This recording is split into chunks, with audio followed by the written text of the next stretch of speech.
Be ready. 5 seconds.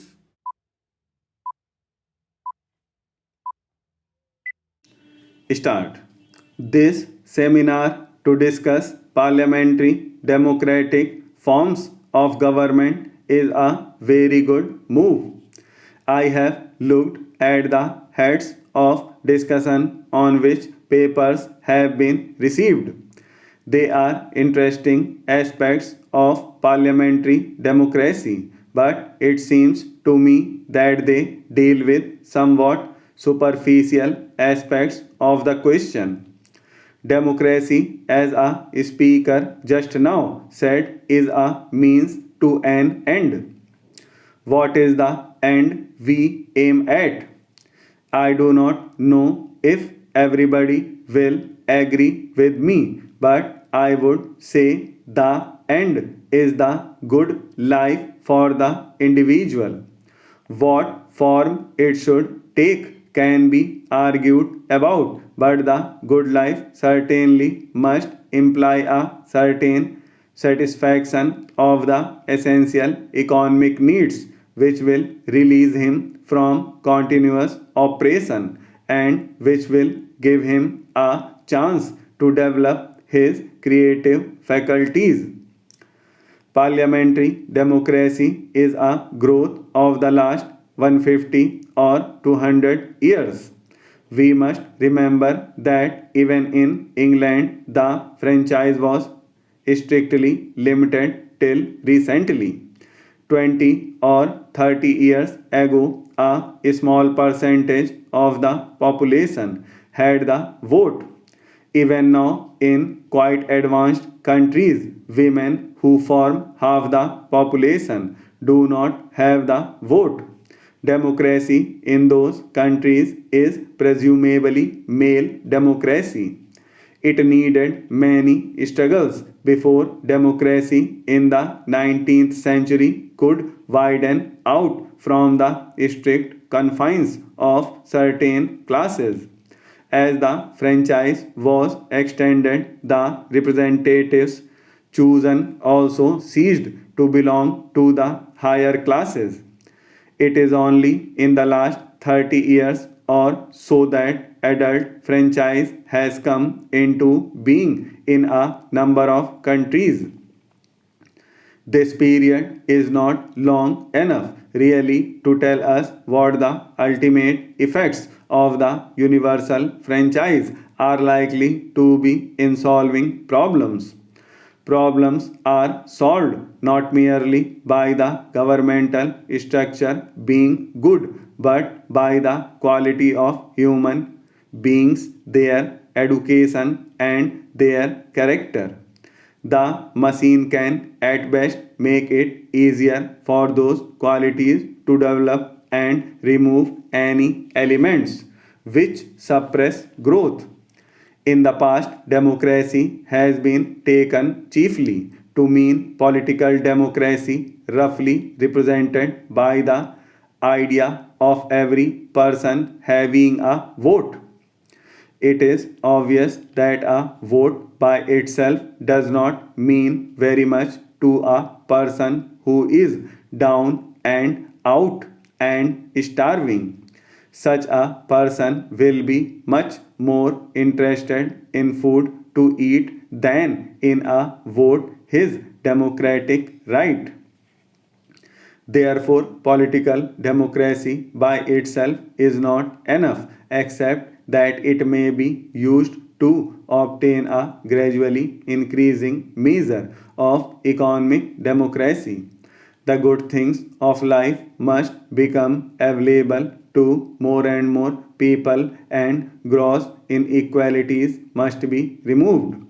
That process has no doubt gone on for some time in countries where there is political democracy. One of the basic revolutions of the world has been the Industrial Revolution, which has changed the texture of human life. But people's minds lag behind events. Sometimes the person who considers himself most revolutionary is very conservative. That is, he holds on to things regardless of the changing conditions. The French Revolution came with a mighty bang, frightened Europe, and created innumerable waves of thought which affected Europe for almost the next 100 years. Again and again, in the rest of Europe, there were waves of revolutions following the ideas of the French Revolution, but they ended up as petty revolutions. Even the French Revolution, when it occurred, was rather out of date in the sense that something bigger was happening behind it, the Industrial Revolution. The leaders of the French Revolution were hardly conscious of the Industrial Revolution that was in its early stages. They were thinking mainly of political problems. For a considerable time after the French Revolution, while the Industrial Revolution was working its mighty changes, the thinking of people was governed by the slogans and ideas of the French Revolution. Something big has happened in the structure of human life with the coming of atomic energy. We may take this as the consummation of the industrial age.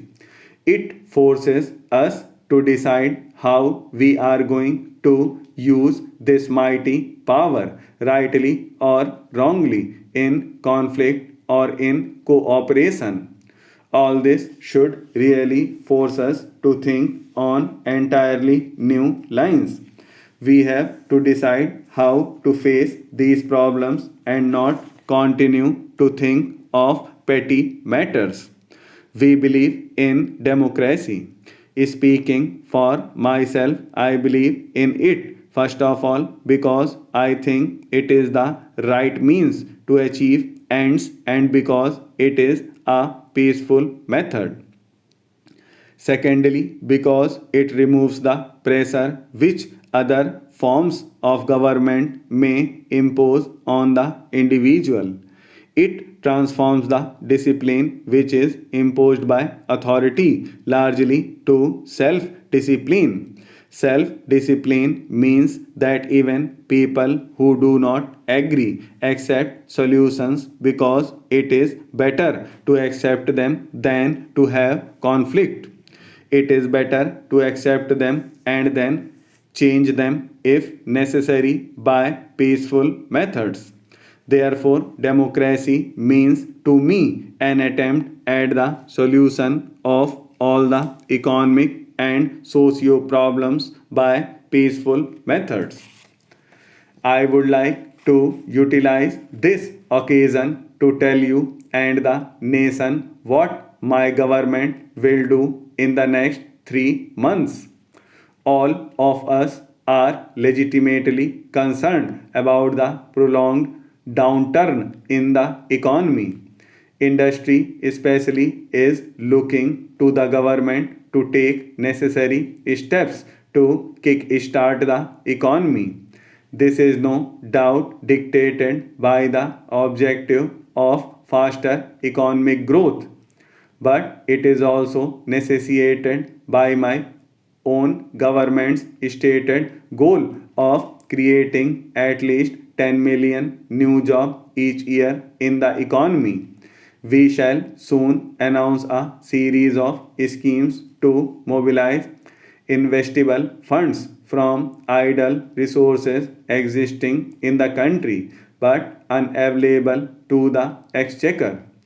In consultation with trade and industry, we will take all necessary steps to reduce the currently untenable level of NPA as of banks and financial institutions. We will also devise machinery for resolving disputes between the revenue departments and trade and industry to speedily obtain for the government what is legitimately the state's. Also, suitable policy measures will be taken to tap new and unconventional sources of funding, such as debt market instruments, pension, and insurance funds for infrastructure projects.